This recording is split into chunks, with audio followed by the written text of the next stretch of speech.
Hi, my name is Lisa. I'm a consultant living in Japan. Being a consultant, you feel like you're in the game of whack-a-mole. Emails popping up here, meetings ongoing there, you have clients waiting for answers yesterday. I've been there. When I first started, I barely knew where to begin, so I started to watch and copy the pros around me. And over time, I noticed a pattern, 7 to be exact. These are habits high-performing consultants have in common, and I wish I knew sooner. So if you're ready to level up your consulting game, let's get started. Tip number 1, master shortcuts like a pro. Shortcuts are your best friend. No, not the kind that skips important steps, but the kind that saves your precious time. Ctrl-C, Ctrl-V, Ctrl-Z are all great, but what about shortcuts in Excel or PowerPoint? Knowing these will make you feel like a wizard in meetings. In consulting, speed equals respect. My manager once told me that clients are hiring us to increase the productivity of their workplace. To justify their need of our skills and knowledge, we have to be the people who get stuff done efficiently. She was actually called an Excel wizard because that's how fast she worked in Excel. So I could really see where she's coming from. So yeah, the faster you work while maintaining the quality, the more impressed people will be. Tip number 2, send considerate text. Don't just fire off emails or Teams messages without thinking. In Japan, polite and clear communication is everything. Or it could just be universal. Avoid ambiguity and make everything clear. Obviously, it's never too bad to be over-polite. Especially you're working home, how you text can really show you what kind of people you are. Since I grew up in Australia, I'm a casual person. Even if I work with someone, I try to be casual with them to break the ice. But I found out in Japan, like even if you know that person really well, people tend to be really polite, especially over texting. So I try to be that person to be, even if you think it's over polite, then I'll just be polite just in case. That always works well. It's never too bad to be over polite because it will show respect towards that person. I'll give you an example. Instead of saying, can I call you about this task later? Try, can I call you at 3 p.m. when you have available time on your schedule?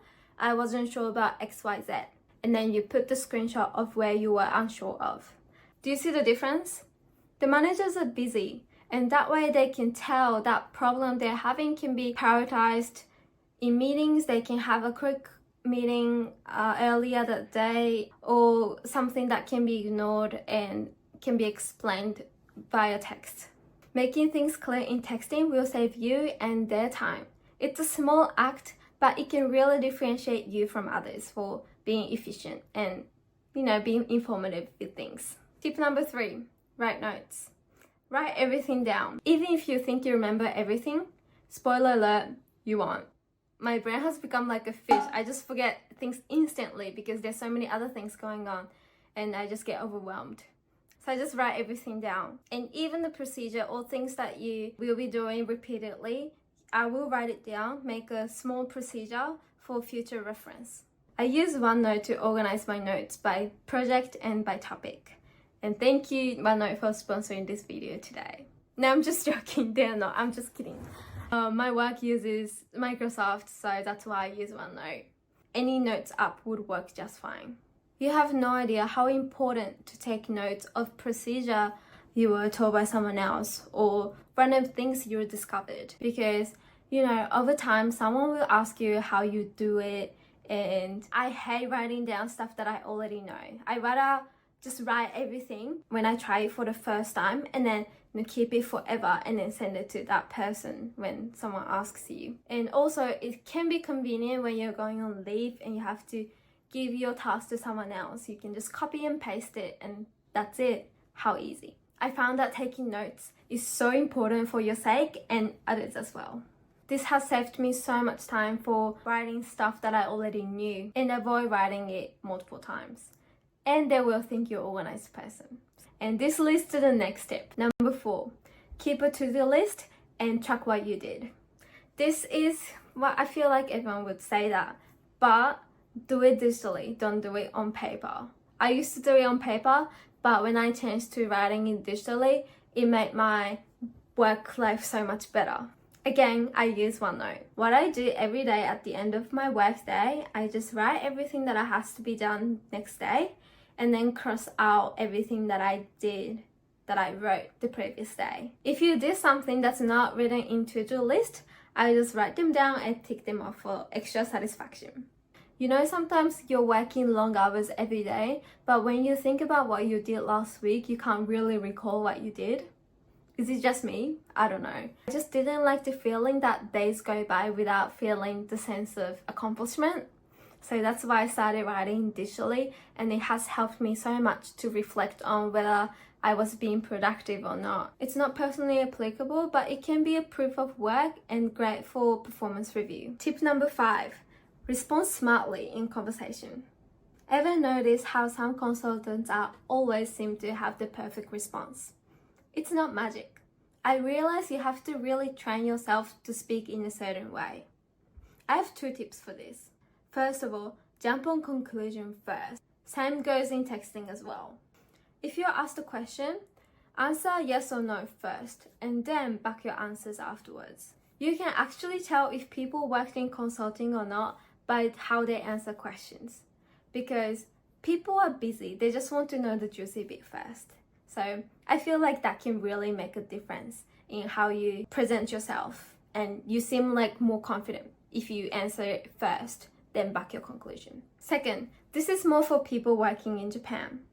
It's so important to show your active listening by constantly saying like, hi, in conversation. Japanese people turn off their camera when they're working from home. They're really shy. I found it so important to verbally responsive so that they know that I'm there to engage in the conversation. Tip number 6, set the right expectation. This one's huge. My favorite phrase is under-promise and over-deliver. I'll give you 2 examples for this. First, you're in a situation where you're given a task. They didn't really specifically say the deadline.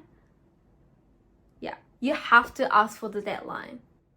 You have no idea how urgent this task could be. It should have been done by yesterday or should have been chilled, because you have other tasks to do at the same time. You have to set the right expectation to know when they expect this task to be completed.